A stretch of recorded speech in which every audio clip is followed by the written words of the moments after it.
이 꿈은 2001년 11월 셋째 주에 하나님께서 제게 주신 꿈입니다. 2001년도라고 하는 그 시간은 제게는 너무나 특별한 시간이에요. 이스라엘 민족이 하나님이 언약해 준 약속의 땅 가나안을 가기 위해서 홍해를 통과하는 것처럼 저에게는 세상의 모든 것을 벗어버리고 하나님 앞에 부름받아 나가는 목사님의 그 부르신 가운데 그의 아내로서 나아가는 그 여정을 통과할 때 제주도라고 하는 그곳에서 성령의 큰 은사와 체험을 하고 하나님의 말씀을 꿈을 통해서 홍수처럼 그냥 받아 누리는 그런 시간이었거든요. 아기가 울면 그냥 젖주듯이 부모가 젖주면 그냥 아기들은 젖을 먹잖아요. 마찬가지로 하나님 편에서 쉽게 말하면 이 어린아이 같은 아무것도 모르는 나에게 하나하나 성경을 또 모르는 성경에 난 놓고 기억자도 모른다고 우리가 하는 것처럼 성경에 아브라함도 아무것도 모르는 나에게 하나하나 가르쳐 주듯이 하나님께서는 꿈을 통해서 그냥 물 붓듯이 부어주시는 그런 시간이었어요. 그러는 시간 중 2001년 11월은 첫째 주에는 뭐였죠? 미경아, 열방을 너에게 줄 거야. 둘째 주에는 내가게 보러 갈래? 그러시면서 난쟁이를 통해서 사명을 말씀해 주셨어요. 바로 이 셋째 주에 그 사명에 너무나 선명한 내가 무엇을 해야 되는 사람인지를 보여주시는 거예요. 근데 그렇게 보여주실 때 저는 알잖아요. 준 자와 받은 자를. 그때 당시에 제가 그 한 주 사이에 이 두 번의 꿈을 받고 그 한 주간 사이에 꿈을 받고 기쁘고 감사함은 있었지만 우리가 작심삼일이라는 얘기처럼 하루 이틀 지나고 나니까 싫어요. 다른 게 싫은 게 아니고 난쟁이 그 꿈을 통해서 끝까지 할 겁니다. 뭐 이랬을 때는 나도 저보다 팔이 길고 저보다 다리가 길고 저는 난쟁이고 난 여자지만 키가 크고 난 뭐든지 할 수 있는데 그래 나도 할 수 있어 나도 해야지 라고 깼는데 그게 마지막인데 결심과 결단을 하면서 주의 길 간다고 그랬는데 난쟁이가 봤던 게 뭐예요? 고통을 당했잖아요. 있던 시간이 계절이 뭐예요? 겨울이에요. 어려움이 닥친다는 거예요. 고통의 시간이에요. 어려움이에요. 눈물과 고난과 어려움이 앞에 예비되어 있다고 하는데 나가 사도 바울도 아닌데 그러고 있다고 하나 나도 갈 것이다. 나는 해낼 것이다. 죽으면 죽으리다가 안 되더라고요. 저는. 그렇기 때문에 근심을 하는 거예요.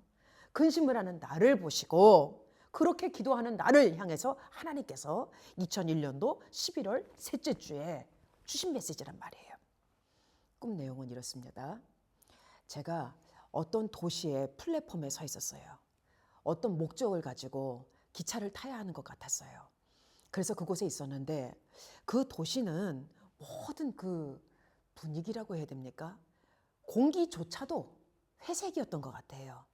짙은 회색에 잿빛이었어요. 그냥 모든 게 다 화산이 이렇게 분출하고 나면은 그 도시에 화산재 막 이렇게 있는 것처럼 전체적으로 짙은 회색, 잿빛에 가까워요.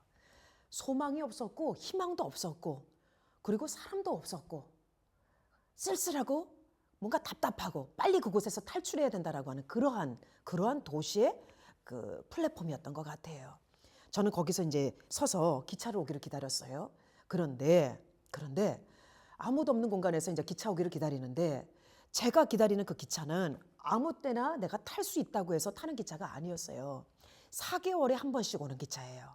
그 기차를 놓치면 나는 내가 원하는 어떤 목적을 향해서 가는 것에 큰 제재를 받아요. 그래서 정신 바짝 차리고 이 차가 와야 되는데 기차 오는 것을 기다려야 되는데 제 뒤에서 어떤 소리가 들리는 거예요. 투벅 투벅. 그 순간 저가 이렇게 서 있는데 제가 느끼기에는 내가 절대 뒤를 돌아보면 안 되는 거예요. 그런데 이 소리가 점점 다른 쪽이 아니라 나를 향해서 내 방향으로 오니까 두려움이 오는 거예요. 순간 너무 놀래니까 두려우니까 고개를 뭐지 하고 이렇게 싹 돌아보는데 옷은 정확하게 기억이 안 나요. 그런데 뭐 산악 하는 사람들 옷 있지 않습니까? 그런 옷이에요. 그를 본즉 알아요. 음란한 사람이었어요. 그를 본즉 알아요. 굉장히 폭력적이고 거친 사람이었어요. 나는 그 사람이 키가 너무 크고 덩치도 있고 그런 모습을 하고 있으니까 너무 긴장을 한 나머지 순간 이제 얼음이 돼가지고 고개를 싹 돌리는데, 아휴, 이걸 어떻게 표현합니까? 돌리는 그 순간, 그 찰나, 그 짧은 찰나에 내가 와서 기다렸던 그 기차 있지 않습니까? 그 기차가 그냥 슝 지나가 버리는 거예요. 화살 쏘듯이 화살같이 휙 지나가는, 이렇게 돌리는 사이에 그냥 쏜살같이 지나가 버리는. 너무 당황해가지고. 그런데 그 기차가 길다 보니까 쏜살같이 지나가지만 그 형체가 보이는 거 아니에요. 그래서 막 이렇게 보이면서 형체가 보이는데, 그 기차가 어떤 기차인가? 그 기차 칸칸이에 모두 그냥 그곳에 탄 사람들이 그냥 빼곡하게 가득 차 있는 거예요. 그뿐만 아니라 그 기차 지붕에도 그냥 징그러울 정도로 셀 수 없는 많은 사람들이 그냥 우죽순 매달려가지고, 떨어지지 않을 만큼의 그걸 매달려가지고 매달려 있고, 그 기차 창문에도 그냥 사람들이 그냥 이 차만 어떻게만 매달려가지고 목적지까지만 가도 된다라는 것으로 목숨을 걸고 그걸 타는 거예요. 결국 저도 그 기차를 탈 때 차가 확 오면 내가 손을 이렇게 흔들든지 이게 아니라 빠른 속도로 지나가는 그 차를 그냥 내가 이렇게 달려들어서 타든지 매달리든지 목숨을 다해서 그 기차에 매달려야 되는 거예요. 그런데 너무 빨리 지나가니까 매달릴 틈이 없는 거예요. 그 기차가 너무 더러워 보였어요. 이런 표현은 좀 그런데, 우리가 인도 여행을 하다 보면 인도의 그 기차들 있지 않습니까? 외곽 지역의 그 기차들 어떤 모양을 하고 있나요? 제가 봤던 그 꿈에서 봤던 그런 기차예요. 그 안에 타고 있는 사람들은 무질서하고, 그리고 기차는 좀 너무 오래되고 낡고 더럽고 질서가 없었어요. 그 기차가 지나가고 나니까 허망한 거예요. 어쩌지? 나는 또 4개월을 기다려야 되네. 그냥 한숨이 나오고 모든 것이 그냥 이렇게 되는 거 있지 않습니까? 절망이에요. 그런데 이렇게 그런 그냥 찹찹한 마음을 가지고 포기하듯이 절망하는 그런 순간에 내 뒤에서 발자국 소리가 멈췄어요. 순간 뭔가 이상한 느낌이 들어서 내가 싹 돌아봤더니, 이렇게도 아니고 싹 돌아봤더니 아까 그 남자 있지 않습니까? 그 남자가 내 뒤에 딱 서 있는 거예요. 얼마나 놀라고 얼마나 두려운지. 이 사람이 자기 손으로 내 오른손을 잡으려고 하는 그 찰나에 내가 이 사람한테 잡히면 죽거든요. 이거는 뭐 어떻게 설명할 수가 없는, 죽는 거예요. 그걸 본능으로 느꼈어요. 그래서 저는 죽어라고 그냥 그 사람을 그냥 순간 이렇게 팍 치듯이 하면서 막 달렸어요. 달렸는데 어디로 달렸는가? 그 도시에서 가장 높은 건물을 향하여, 그냥 왜 그런지 모르겠어요. 가장 높은 건물이어야 돼요. 가장 높은 건물을 찾아서 무조건 막 뛰었습니다. 그리고 가장 높은 건물이 어느 지점에 보이니까 그걸 향해서 그냥 헐레벌떡 땀이 비오듯 쏟아지고 심장은 터질 듯하고, 그 사람이 진짜 날 쫓아오는 것 같아요. 잡으러 오는 것 같아요. 그러니까 어떻게 하든 이 사람한테 잡히면 안 된다는 것으로 막 뛰었어요. 뛰어서 도착한 그 건물에 도착하자마자 그 다음 제가 했던 것은 무엇이냐? 그 건물의 옥상 있지 않습니까? 가장 높은 그 건물의 옥상에 제가 막 향해서 가야 되는 거예요. 그러다 보니까 계단을 밟아야 되는 거죠. 계단을 뛰어 올라가야 되는 거예요. 숨은 헐떡이고 심장은 터질 것 같은데, 그냥 그 사람이 조금이라도 나의 그 뛰어왔던 이 간격이 좁혀질까 봐 막 최대한 멀어지기 위해서 막 죽어라고 뛰었어요. 엄청나게 뛰었어요. 뛰어 올라고. 그 건물이 아마 제 생각에는 한 40층, 50층 되는 건물 같아 보였어요. 높았어요. 계단이 얼마나 많은지 뛰어 올라오고. 나중에 옥상 그 끝까지, 옥상 그 가장 그 50층이면 그 50층까지 다 올라온 것 같아요. 딱 올라왔어요. 심장이 터질 것 같은데 내 눈앞에 보였던 것은 옥상 문 있잖아요. 옥상 문. 그 옥상 문이 닫히고 잠겨 있는 거예요. 근데 참 희한한 것은 건물은 엄청나게 크고 높은 건물인데 50층이라 친다면 그 50층에 옥상으로 나가야 되는 그 옥상 문은 너무나 작아요. 나 한 사람 정도 이렇게 비집고 나갈 수밖에 없는 그런 옥상 문이에요. 우리가 생각하는 일반적인 옥상의 문이 아니더라고요. 그런데 문이 잠겼잖아요. 어떻게 해요? 쇠문이에요. 두꺼워요. 내 힘으로는 안 돼요. 그런데 이 사람이 어느 층에서부터 올라올 것이다라는 그 두려움 때문에 젖먹던 힘을 다해서 그냥 꽉꽉 하다가 안 되니까 이제 문으로 이제 막 치다가 그냥 어떻게 했는데 문이 열리는 거예요. 문이 열렸어요. 그래서 제가 옥상 바깥으로 나가게 됩니다. 옥상 바깥으로 딱 나가는 순간 제가 눈이 멀게 돼요. 순간 잠시. 왜 그러는가?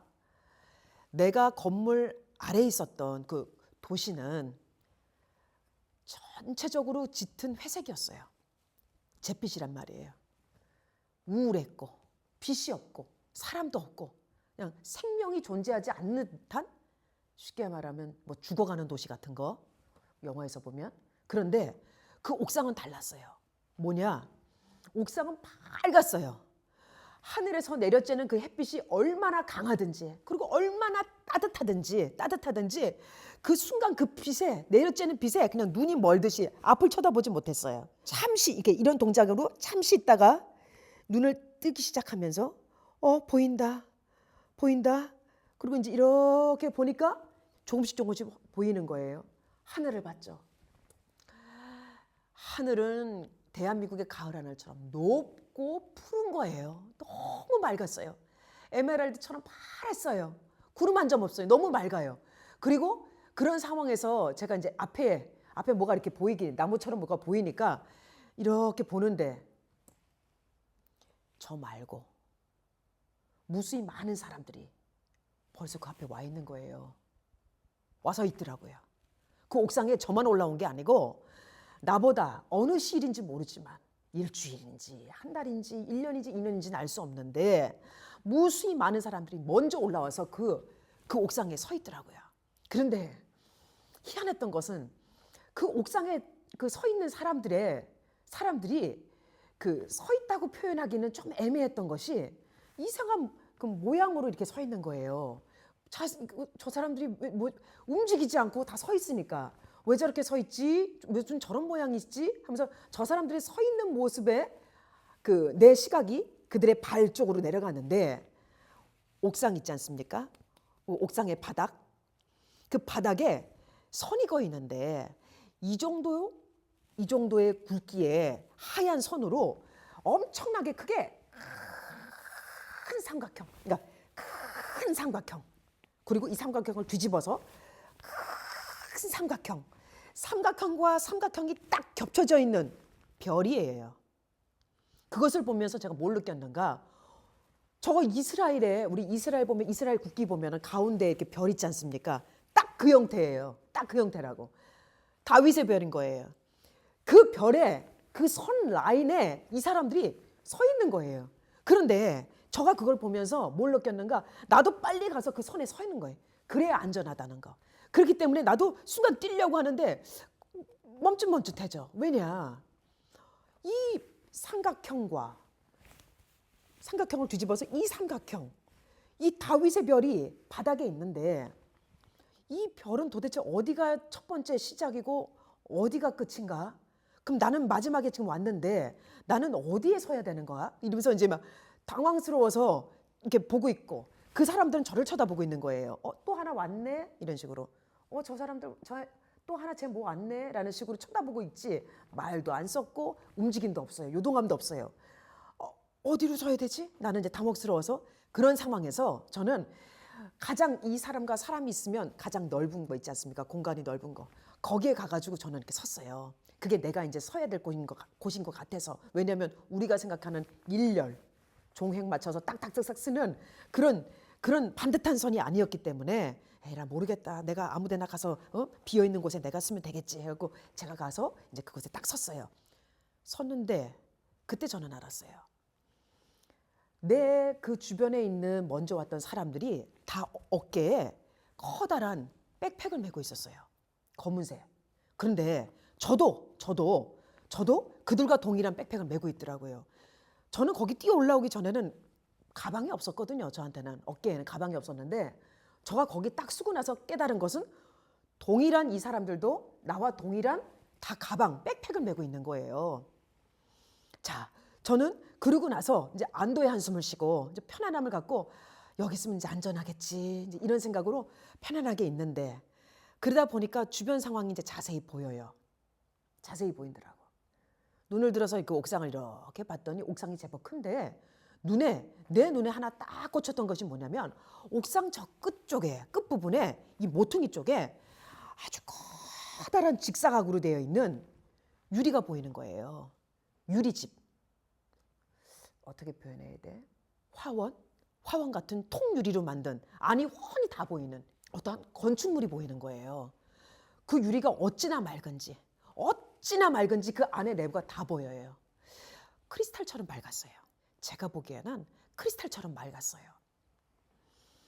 그 건물 안에 사람이 보이는데 두 사람이 있는 거예요. 한 사람은 검은 옷을 입고 있고 한 사람은 흰 옷을 입고 있어요.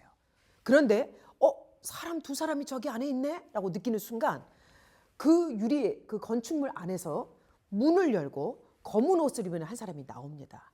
그 사람이 딱 나오고 사람이 나오네? 하고 딱 느끼는 순간 그 사람이 그 문 앞에 딱 섰는데 그 사람의 모습이 클로즈업 되면서 더 잘 보이는 거예요. 그 사람은 풍채가 굉장히 슬림했어요. 키가 너무 컸어요. 그리고 나이가 드신 노신사였어요. 머리는 올백으로 하고 계시고 검은 슈트 양복을 입었는데 그 검은 슈트 양복이 어찌나 고급스럽고 어찌나 비싸 보이는지 저 사람은 일반 사람이 아니구나. 저 사람은 굉장히 고위직의 사람인 것 같아 라는 것을 이제 느꼈죠. 그분이 나비 넥타이, 검은 고급 나비 넥타이를 딱 맸는데 그분 한 손에는 하얀색 종이가 들렸어요. 그리고 딱 나오셔서 그분이 그 종이를 딱 보시면서 하는 이야기가 고개를 딱 들더니 아주 각도가 도도했어요. 딱 들더니 하시는 얘기가 신미경 부르는 거예요. 신미경. 저예요. 제 이름 신미경. 저를 부르는 거예요. 순간 제가 너무 당황했어요. 그런데 그 부름 앞에는 묻지도 따지지도 않고 달려가야 됐어요. 달려가야 하는 거예요. 왜 그런지 모르겠어요. 달려가야 하는 거예요. 그런데 그 물음 앞에 제가 달려가려고 하는 순간 저 말고 왔던 사람들 있잖아요. 그 주변에 많은 사람들 있잖아요. 저보다 먼저 온 사람들 있잖아요. 제가 당황했던 거예요. 이 사람들이 있는데 마지막에 온 나를 부르니까 가긴 가야 되는데 양심상 순간 멈칫했는데 뒤에서 뭐라는 소리가 들려요. 뭐야? 쟤 뭐야? 뭔데 쟤야? 이러는 거예요. 그 음성이 내 뒤에 그냥 그 뭐라고 표현해야 돼? 쭈삣쭈삣하면서 내가 당장 뛰어나가야 되는데 저분 앞에 당장 뛰어나가야 되는데 갈 수 없게끔 만드는 거예요. 가야 되나 말아야 되나. 그런데 앞에 계신 분이 종이를 들고 도도하게 딱 서 있는데 이 칼날 같은 각도, 칼날 같은 모습 앞에 에라 모르겠다 하면서 막 뛰어갔어요. 뛰어가서 그분 앞에 그냥 딱 섰죠. 딱 섰더니 그분이 저를 딱 본즉 신미경인 걸 아는 거예요. 신미경인 걸 알아요. 우리 같으면 너 신미경이야? 신분증 내놔봐. 이렇게 딱 할 수 있잖아요. 근데 영적인 세계는 달라요. 본즉 알아요. 본즉 그 얼굴을 딱 본즉 신미경인 걸 아는 거예요. 그러더니 그 다음부터 이분이 말씀이 없으세요. 그러더니 아주 냉철하게, 아주 차갑게, 그러나 굉장히 절도 있게, 도도하게 그분이 어떻게 하시느냐 딱 쓰시더니 이렇게 딱 이렇게. 지금 저는 약간 그런데 이 각도가 굉장히 절도가 있었어요. 이건 무엇을 의미하는가? 들어가 이거예요. 들어가라는 거예요. 그 안으로. 근데 저는 그분의 명령 또한 불복종하면 안 되는 거예요. 순종해야 되는 거예요. 그런데 거기서만큼은 들어갈 수가 없었어요. 왜 그런가? 제가 그 문 앞에 섰을 때 한 발을 내딛는 게 무엇이 어렵겠냐마는 그곳은 제게 걸맞는 곳이 아니었어요. 걸맞는 곳이 아니었다고요. 거기는 그 안은 너무 거룩한 곳이었어요. 너무 거룩한 곳이었어요. 다시 말해서 저는 거룩한 사람이 아니었던 거예요. 제 스스로가 알아요. 나는 거기에 들어갈 수 없다는 것을. 제 스스로가 알아요. 나는 거기에 합한 자가 아니라는 것을. 그래서 들어갈 수가 없다는 것을 양심이 알아, 양심이. 그런데 그분은 아무 말 없이 다시 손짓을 하십니다. 딱 드시면서 뭐냐면 들어가 이거예요. 너무 두렵고 무서워서 나는 저 안에 들어가면 죽는다. 큰일 났다. 한 번만 디딛고 나가 들어가면 나는 그냥 확 그냥 녹아내리든지 아니면 뭐 불에 타고 확 사라지든지 그렇게 하겠구나. 침을 꼭깍 삼키면서 그냥 몸을 그냥 에라 모르겠다 하면서 확 몸을 그냥 몸을 밀면서 한 발을 내디뎠죠. 내디디면서 이렇게 들어갔어요. 들어가서 이렇게 보니까 그대로 있어요. 몸을 만지니까. 그런데 너무 신기하게 제 의복이 바뀌었어요. 분명히 그 건물 아래 도시에 있었을 때, 플랫폼에 있었을 때, 그리고 건물을 막 뛰어 올라갔을 때, 그리고 그 다음에 다윗의 별처럼 딱 되어 있는 그 선 라인에 설 때까지는 저는 일반적인 평상복이었고 바지였거든요. 일반 그냥 바지, 운동복 같은 바지였어요. 그런데 그 화원처럼 생긴 맑은 크리스탈과 같은 그 건축물 안에 딱 들어갔을 때 제 옷은 하얀색, 목부터 팔부터 여기 다 연결이 된 하얀색 원피스 있지 않습니까? 그 원피스로 바뀌어 있는 거예요. 그 내가 이제 이러고 있는데 이러다가 그 앞에 그 놓여 있는 거, 제 앞에는 무엇이 있었는가?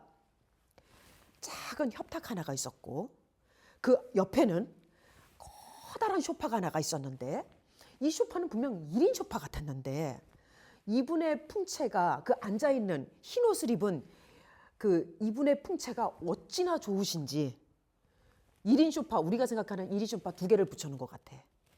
이게 하나의 1인 소파인 거예요. 그런데 이분이 거기에 턱 하고 앉아 계시는데 풍채가 너무 좋으시고 이분의 모습을 좀 설명하자면 저는 그 꼭 목사님들이 입으시는 가운 있잖아요.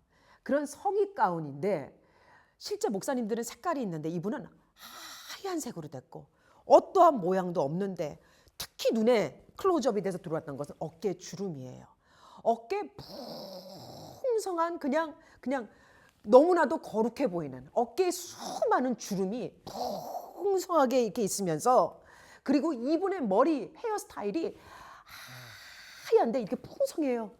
우리 미스 코리아 나갈 때 머리들 있지 않습니까?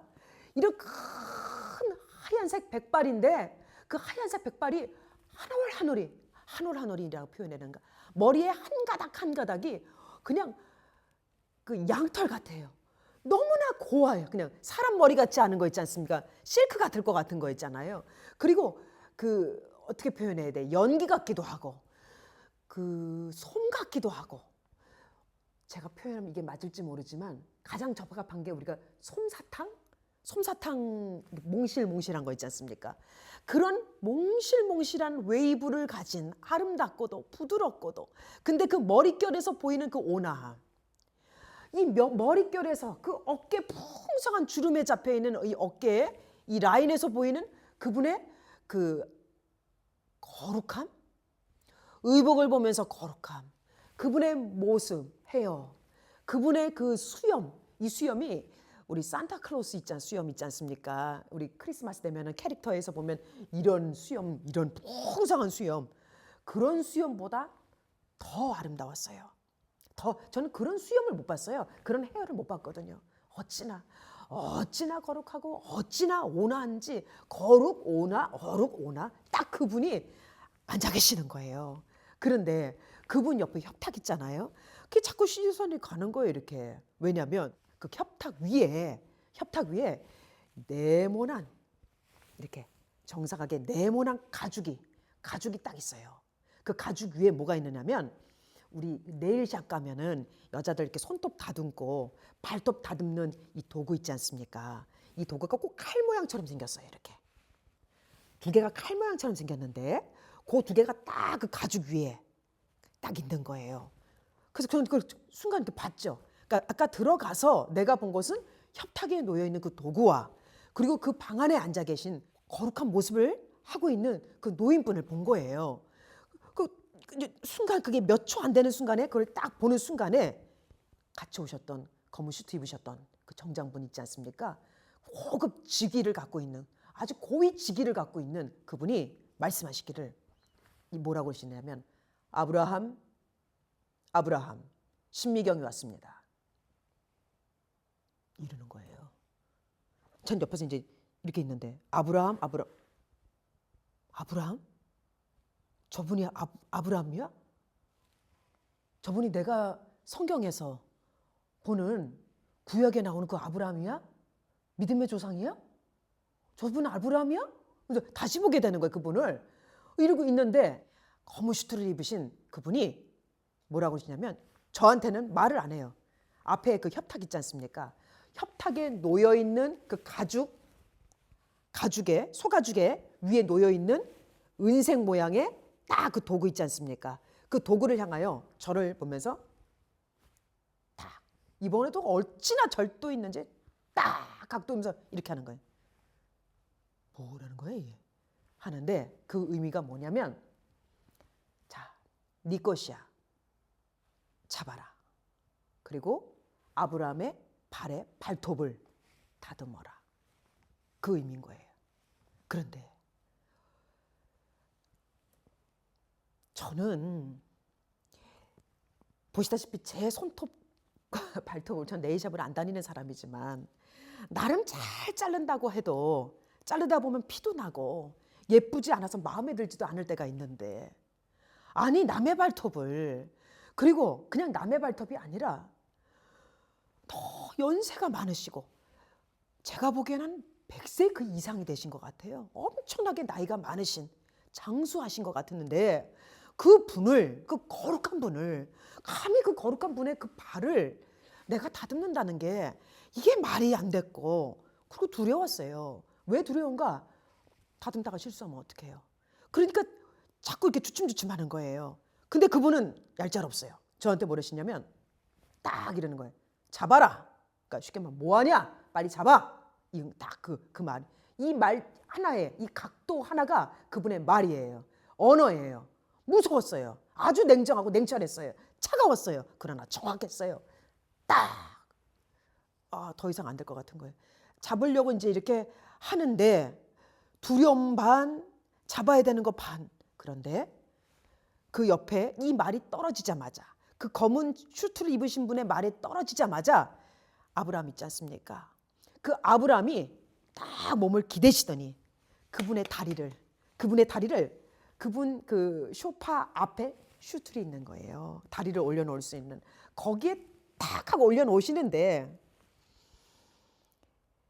덩치는 엄청 크신데 헤어나 뭐나 너무 크신데 그분의 손은 너무 작아요. 그분의 발이 너무 작아요. 그분의 발이 클로즈업이 되는데 화면이라고 친다면 화면에 이분 발이 딱 보이는데 덩치 그분의 그 모습과 너무 맞지 않게 너무 작은 발이에요. 애기 발이에요. 애기 발. 아기가 아니고 애기예요. 너무 귀여운 애칭을 애기 발이에요. 너무 작아요. 그리고 어쩌면 그렇게 한 번도 땅을 뒤져보지 않은 것 같은 뒤져보지 않는 그런 깨끗하고 그냥 갓 태어난 애기 발들 있지 않습니까? 그럼 우리 그 애기 발 잡고 아우 멋있네, 아우 이뻐 이러면서 뽀뽀도 하고 그러잖아요. 딱 그 발 너무 이쁜 발 딱 있는 애기 발인 거예요. 그러다 보니 어떻게 돼? 내가 더 조심스럽죠. 또 일반 거친 어르신 노인 발도 아니고 아니 이거를 어떻게 이러고 있는데 그분이 딱 다리를 올려놓으시고 제가 그 발을 본즉 이게 발이라고 친다면 앞발가락과 두 번째 발가락 사이에 와인잔 있지 않습니까? 와인. 우리 와인 이 손잡이 대가 길잖아요. 그것처럼 이 긴 와인의 이 와인 컵은 없고 이 손잡이 대만 여기에 딱 이렇게 있는 것처럼 그분의 엄지발가락과 두 번째 발가락 사이에 와인대가 딱 있는 거예요. 그리고 이 위에는 발가락 위에는 동그랗게 생긴 돋보기가 딱 놓여 있는 거예요. 제가 두려워했잖아요. 그분의 발을 자르다 실수할까 봐. 그런데 돋보기가 딱 그분이 발을 딱 올려놓은 순간 그 와인잔처럼 생긴 돋보기가 그 앞에 딱 예비가 돼 있는 거예요. 돋보기가. 그리고 내가 그걸 보면서 느끼는 건 돋보기가 있네. 다행이다. 그러면 내가 이걸 돋보기가 너무 잘 보이니까 이제 실수하지 않고 내가 자를 수 있겠구나. 그래, 잘라야지. 그러면서 제가 그 옆에 협탁에 놓여있는 가죽 위에 있는 은색 도구 2개 있지 않습니까? 그거를 딱 잡습니다. 딱 잡음과 동시에 저는 꿈에서 깹니다. 이 꿈의 해석은 이렇습니다. 거기에 큰 도시가 나오고 잿빛에 그냥 짙은 잿빛에 모든 생명이 없는 것처럼 보이는 그것이 뭐냐면 심판받은 세상이에요. 제가 그랬죠? 화산이 터져가지고 화산재에 다 이렇게 묻어있는 것처럼 생명이 없고 공기도 그레이 색깔이더라, 회색 색깔이더라 라고 할 정도로 모든 게 다 잿빛이고 희망이 없고 소망이 없어요. 그게 세상이에요. 그것은 세상을 의미합니다. 그런데 대조적으로 제가 올라갔던 높은 곳 있지 않습니까? 그곳은 밝았어요. 환했어요. 빛이 있었어요. 하늘이 높았어요. 푸르렀어요. 그리고 그곳에 있는 사람들은 구별된 사람들이었어요. 질서가 있었어요. 그런데 기차 4개월에 한 번씩 온다고 하는 이 세상에서의 어떤 질서, 이 질서 가운데에서 오는 그 기차에 탄 사람들은 무질서했어요. 더러웠어요. 그리고 그 기차 안에 탄 사람들은 한 방향으로 기차는 어때요? 레일이 다 보여요. 쫙 나 있는 길이 보여요. 거기에 기차가 달리면 이 기차가 어디로 가는지 보여요.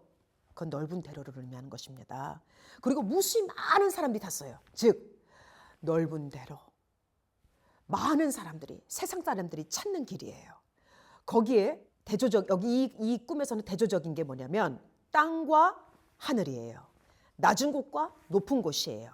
그리고 넓은 길, 기차를 상징하는 넓은 길과 선택받고 좁은 사람들, 그리고 이 좁은 사람들이지만 선택받아서 소수의 사람이라 이 많은 그 기차에 무수히 많은 탄 사람에 비하면 그 소수의 사람들이 특별한 그 다윗의 별 라인에 서 있는 사람, 선택받은 사람, 일반 대다수의 세상 사람, 가는 길이 다른 거예요. 이들은 목적을 두고 4개월에 한 번씩 자기의 목적지를 따라 가는 것이고, 이쪽은 부름받아 자기의 부름받아 쓰임받아 준비하는 사람들, 준비하고 있는 사람들이에요. 즉 다윗의 별이니 이것은 해석은 어떻게 되는가? 하나님의 나라야. 하나님의 나라를 의미하는 것이고, 거기에 서 있는 사람들은 무엇을 말하는가? 거기는 하나님의 나라의 백성을 의미하는 거예요. 그럼 거기에서 특별하게 부름받았잖아요. 신미경하고 한 사람 누가 저를 콜했잖아요. 특별히 지목하여 부른 것은 뭐냐면 사명받은 자, 부름받은 자를 말하는 거예요. 이렇게 다른 거예요. 대조적인 것. 그런데 그 옥상에서 나중에 옥상에 있는 그 조형물 있지 않습니까? 그 조형물 안에 2사람이 있는데 한 사람은 검은 옷, 한 사람은 흰 옷을 입었어요. 그분이 검은 옷을 입은 사람이 나와서 흰 종이로 저를 불러요. 그게 바로 부르심이에요. 택정됐고 부르심. 누구? 내 의견과 관계없이 그분의 일방적인 선택함이에요. 그리고 저는 그 앞에 서고 그 앞에 선즉 본즉 제 얼굴에 제가 신미경이라는 것을 알아요. 그리고 저는 그곳에 들어갑니다. 그곳에 들어갔는데 영적인 세계는 너무나 놀라운 것은, 저는 아브라함을 이렇게 주일학교나 우리가 생각하는 이런 부분에서 예수님 영화, 기독교 크리스찬들이 보는 이런 만든 영화들을 보면 간혹 거기서 나오는 아브라함의 모습은 멋있는 배우가 역할을 담당하는데, 제가 봤던 아브라함은 너무 풍채가 쉽게 말하면 뚱뚱하신 거죠. 풍채가 너무 있으시고, 그분의 옷은 세상에서는 그런 옷이 없는 것 같고, 제가 봤던 그 목사님들 중에 이 땅에 많은 교회의 목사님들의 성의 중 그런 성의는 제가 못 봤던 것 같아요. 저희 교회 2003년도 정소희 권사님께서 거룩한 성이라고 하는 우리 교회 사명과 관련된 권사님의 사명과 교회의 목사님, 우리 교회에 대한 이런 부분에서의 메시지를, 비전을 하나님이 주신 메시지가 있어요. 거기에 권사님이 보셨던 성의가 제가 봤던 아브라함이 입고 있던 그런 성의가 아닐까. 그런 성의가 아닐까. 그분의 어깨가 너무나 그 풍성한 이 주름 잡힌 이 성인은 이 자체가 뭔 줄 알아요. 그냥 영적인 건 거룩이에요. 거룩이에요. 그분의 하얀 머리털 이 모든 것은 온화예요. 제가 봤던 아브라함은 너무나 거룩했어요. 어떤 분이 그렇게 물어봐요. 왜 그분의 발이 작았어요? 왜 그분의 손이 작았나요? 왜 아브라함의 연세와 그 풍치에 비해서 너무나 대조적으로 손과 발이 작았나요? 손과 발, 즉 손은 일하는 것이고 발은 세상에 딛는 거예요. 근데 제가 본즉 애기라고 그랬어요. 애기발. 아기도 아니고 애기발. 너무 이쁘고 작아서. 자, 발이라고 하는 것은 이 다리는 우리의 이 다리 중에 이 발이라고 하는 것은 발이라고 친다면 이 발은 세상이 딛고 서는 거예요. 세상과 가장 제일 먼저 맞닿는 곳이에요. 범죄할 수 있는 것이고 죄의 근원이 되는 거예요. 타락할 수 있는 거예요. 그런데 그분의 발은 아기 발이었어요. 애기 발이었어요. 작았어요. 누구나 봐도 애기 발이었어요. 그건 뭐냐? 때가 묻지 않았고 죄가 없는 걸 말하는 거예요. 성경에서 말씀하십니다. 천국은 어린아이와 같은 자들이 들어가는 것이다. 천국은 어린아이와 같은 자의 것이다. 그거의 상징적인 의미가 발의 자금이에요. 발의 자금이에요. 거룩한 거예요. 아, 아브라함은 죄가 없구나. 아, 이 사람은 하나님을 경외하고 신뢰하고 하나님 앞에 순종하는 삶을 살았구나. 이 사람은 믿음의 사람이구나. 이 자는 의로운 자구나. 이 발 사이즈를 보면서 애기 깨끗한 발을 보면서 그리고 그분의 손과 발 중에 그 아브라함 손과 발 중에 손이 작았다고 그랬잖아요. 이 손은 무엇을 의미하느냐? 아까 발과 마찬가지로 손은 일하는 거예요. 그러면 우리가 세상에서 일하는 즉 능력을 의미해요. 그런데 너무나 작았어요.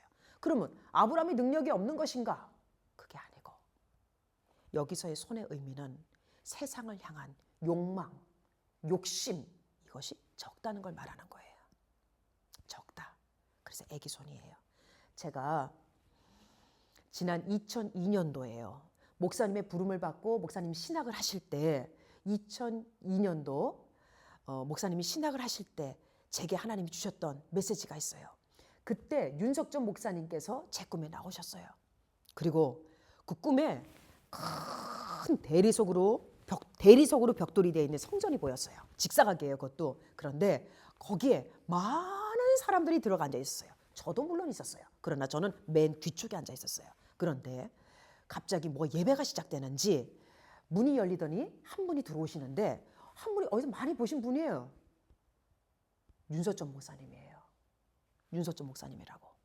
매창 마른 양복을 입으신 윤석전 목사님이 탁탁탁탁 걸어 들어오셔서 딱 앞에 서시는 거예요. 근데 그분이 탁 서셔서 기도를 하고 뭐 이렇게 하시는 게 아니라 가만히 계시더니 마이크를 딱 잡으시더니 뭘 하시냐면 내 제자가 아닌 사람은 지금 나가라. 내 제자가 아닌 사람은 여기서 나가라. 그러시는 거예요. 그 말이 떨어지자마자 그 많은 사람들 중에 일부가 포도송이처럼 이만큼이 사라져요. 이만큼이 사라져요. 이만큼이 사라져요. 사라지고 하더니 저하고 몇몇 사람 있는 쪽 몇개 남는 거예요. 그래서 당황스러워서 하고 있는데 너무 사람이 당황스러우면 못 쳐다봐요. 난 딴 데를 보면서 나는 저분 안 보고 있다 이렇게 하고 있는데 저분이 이 눈동자 하나가 틀어지지 않아. 이대로 쳐다보시면서 절 노려보듯이 쳐다보셔요. 그러시면서 손을 딱 내더니 이렇게 하시는데 저 오라는 거예요. 그러니까 저요? 아, 네. 이러면서 앞으로 갔어요. 앞으로 가서 그분의 앞에 딱 섰더니 그분이 딱 아무 말 없으세요. 딱 이렇게 하시는데 그분의 손이에요. 남자 손이죠. 누가 봐도 윤석전 목사님 남자 손이에요. 아무리 마르셨어도 남자 손은 여자 손보다 커요. 연세가 드셨으니 그 세월의 흔적이 손에 다 담겨 있죠. 딱 이렇게 하시는데 이거 무엇을 의미하느냐? 영적인 꿈은 알아요. 이 손 위에 목사님 손 위에 내 손을 올리라는 거예요. 그래서 저는 이렇게 그래서 주춤하다가 제 손을 올렸어요. 딱 올렸다고요. 그런데 화면이 싹 바뀌더니 그 다음 장면은 내 손이 있고 내 손 위에 윤석전 목사님 손이 올려져 있는데 내 손은 너무 커요. 텔레비전 화면이 이만하면 이 화면을 다 차지할 정도의 내 손이에요. 그런데 그 손 위에 윤석전 목사님 손이 딱 올라가 있는데 아까 분명히 이렇게 돼서 이렇게 올렸잖아요. 화면이 바뀌더니 이렇게 돼서 이렇게 돼 있는 거예요. 윤석전 목사님이 애기 손인 거예요. 그런데 빼쪽 마른 뼈만 있는 것 같은 그러나 아기 사이즈 같은 손이에요. 딱 있는 거예요. 그걸 보는 순간 내 앞에 딱 내 손, 윤석준 목사님 손 딱 보는 순간 그분이 딱 이러시면서 그걸 본즉 안다고 그랬죠. 영적인 꿈은 세상에 욕심이 많고 이생의 자랑, 육신의 욕망 이런 것을 내려놓지 아니하고 있는 나의 손은 그것을 말하는 거예요. 세상적인 욕심이 많은 나의 손과 세상적인 육신까지도 다 물과 피를 쏟으신 예수님처럼 세상에 어떤 미련도 없는 오직 하나님만 바라보고 나아가는 그런 자의 모습이 작고 마른 애기와 같은 애기 손인 거예요. 너무가 대조가 되죠? 그러더니 그것을 딱 아는 순간 영적인 꿈은 알아요. 본즉 알아요. 딱 보는 순간 그분이 뭘 하셨느냐면 딱 저를 바라보시면서 나가라 그랬을 때 제가 바로 그 다음 장면이 두 손을 모고 배꼽 인사 있지 않습니까? 애기들 유치원 학생들 배꼽 인사 안녕히 계세요 그러면서 바로 이거예요. 박동 같은 눈물이 떨어져 막 흘러내립니다. 그러면서 제가 하는 말이 있어요. 제가 다시 세상을 다시 나아가서 제가 다시 의로워져서 돌아오겠습니다. 하면서 철양맞게 한 발 한 발 내딛고 그 문으로 반대문으로 계단을 밟고 나아가면서 다시 돌아오겠습니다. 다시 돌아오겠습니다. 연거뻐 얘기하며 슬피 울며 내어 쫓기는 거예요. 거기서 그때 아브라함의 그 손이 작은 것처럼 윤석전 목사님 손도 동일한 거예요. 윤석전 목사님의 그 손의 의미가 무엇인가? 예수님을 상징하기도 하고 또한 윤석전 목사님이 그러한 인생, 그러한 육신의 소욕을 다 내려놓고 하나님의 일을 한 하나님의 종이라는 것을 말씀해 주시는 것입니다. 윤석전 목사님의 손이 작았던 것처럼 아브라함도 그 손이 작았지 않습니까? 그것은 무엇을 말하느냐? 그분 또한 세상을 향하여 세상에 대한 욕심, 어떤 욕망, 그 모든 것을 내려놓고 하나님 앞에 순종적인 삶을 살았던 의로운 자다. 하나님 앞에 절대적인 신앙을 했다는 것입니다. 하나님의 부르심 가운데 있었지만 그것에 대한 어떤 원망과 불평도 아니고 오로지 하나님을 바라보고 세상에 대한 욕심이 아니라 하나님을 향한 맡은 사명에 대한 하나님 앞에 절대적인 믿음의 사람으로서 의로운 길을 갔다는 것을 의미합니다. 근데 그분이 아브라함이죠. 제가 아브라함을 왜 봤을까요? 하나님의 나라의 백성으로 이 다윗의 별 이거 있지 않습니까? 이 라인은 하나님의 나라를 의미하는 것이고 거기에 하나님의 나라의 의로운 백성을 의미하는 것이고 그 백성 중에 선택받은 자, 부름받은 자를 의미하는 것이고 그가 하는 일은 그분의 발을 다듬는 것. 도구가 있죠. 그게 제 사명이에요. 제가 2001년도 11월 둘째 주에 주님께서 너 내 가게 보러 갈래? 라고 하셨던 거 있지 않습니까? 거기 난쟁이 나오지 않습니까? 그럴 때 그 난쟁이가 나왔던 그 메시지 가운데서는 작은 편의점이 나와요. 작은 편의점에서 제가 무엇을 입고 있었느냐? 편의점 안에서 앞치마를 두르고 있었거든요. 종이에요. 심부름꾼이에요. 시키면 시킨 대로 일하는 사람이에요. 그런데 그곳에서 주님이 말씀하셨어요. 저한테. 그곳에서 주님이 뭐라고 그러냐면 너는 남편의 7일 입을 와이셔츠와 7일 먹을 반찬을 준비하면 될 것을 있잖아요. 그 메시지 아시죠? 다들 아시죠? 제가 거기 종이란 말이에요. 목사님이 하나님의 부름 가운데서 목회를 하실 때 교회에서 돕는 자로서 잘 목사님을 섬기고 조력해야 되고 가정에서 목사님이 목회하시는 그 바쁜 현장에 학업하시는 바쁜 현장 가운데 생활의 모든 것을 제가 감당해야 되고 담당해야 되는 그러한 하나님이 이 직무를 주신 거죠. 그게 제가 하나님께서 목사님을 하나하나 또박또박 가르치시고 그리고 해야 될 일들을 말씀하실 때 현실에서 저가 해야 되는 사명인 거예요. 마찬가지로 이 꿈에서 말씀하시는 그 화원에서 그 투명한 크리스탈과 같은 건축물 안에서 아브라함의 발을 다듬는 것 또한 무엇을 의미하는가? 제가 둘째 주에 받았던 메시지를 확증해주는 너는 종이야. 너는 섬기는 자야. 그리고 이거 다듬는 거 있지 않습니까? 이게 사명이라는 거예요. 무엇을 다듬어요? 엄지발가락, 엄지발톱이에요. 엄지라고 하는 것은 하나님의 것이에요. 하나님의 구속된 자를 말하는 거예요. 근데 엄지발가락이에요. 엄지발가락이에요. 제가 영적인 아브라함의 후손인 거예요. 하나님 나라의 백성이고 영적인 아브라함의 후손이다. 믿음의 자손이 된 거예요. 얼마나 감격스러운지. 그런데 그런 나에게 사명을 주는 거예요. 하나님 나라의 종으로서 하나님의 종을 잘 조력하고 섬기는 데 있어서 뭐한다? 발톱이다. 구체적인 것을 말해주는 거예요. 그런데 그것을 할 때 제가 두려워했잖아요. 제가 그 발을 잡을 수도 없다고 그랬잖아요. 두려워서 흠집을 낼까 봐, 다치게 할까 봐. 그런데 그 발을 다듬는 내 사명 가운데 그 일을 할 때 두려워하지 말 것은, 그 일을 할 때 부르시면 후회하심이 없다고. 나 같은 거를 불러서 내가 흠집을 내는 그런 실수 덩어리로 실제 나는 그런 사람이지만 하나님이 두려워하지 마. 미경아 두려워하지 마. 이 발 다듬을 때 이 돋보기, 이 렌즈가 있어. 말씀이 있어. 말씀은 뭐예요? 하나님이시죠. 하나님이 함께 할 거야. 하나님의 은혜가 함께 할 거야. 너 넘어지지 않아. 실수해도 돼. 이 렌즈가 있어. 잘 다듬을 수 있어. 두려워하지 마. 하나님이 제게 주시는 말씀이에요. 힘들어서 나 같은 게 할 수 있을까? 이 난쟁이 갈 수 있을까? 저 사람처럼 저렇게 고통을 콧뚜레를 뚫고 엄청난 죄인의 그 추위를 하면서 채찍에 맞고 막 차력처럼 이 고통 가운데 이게 현실에서 적용이 된다면 목회를 시작하고 개척을 하면서 주님 옆에 서기까지 이 사명을 감당할 때 내 생각에 이게 언제까지 괜찮고 언제는 또 기승전결로 친다면 이게 어떻게 되는 것인가 고민할 수 있잖아요. 그런데 인간의 이런 생각 다 내려놓고 하나님이 함께 한대요. 이게 하나님이 제게 주는 언어였어요. 두려워하지 마. 함께 할 거야. 두려워하지 마. 내가 너를 부른 하나님이야.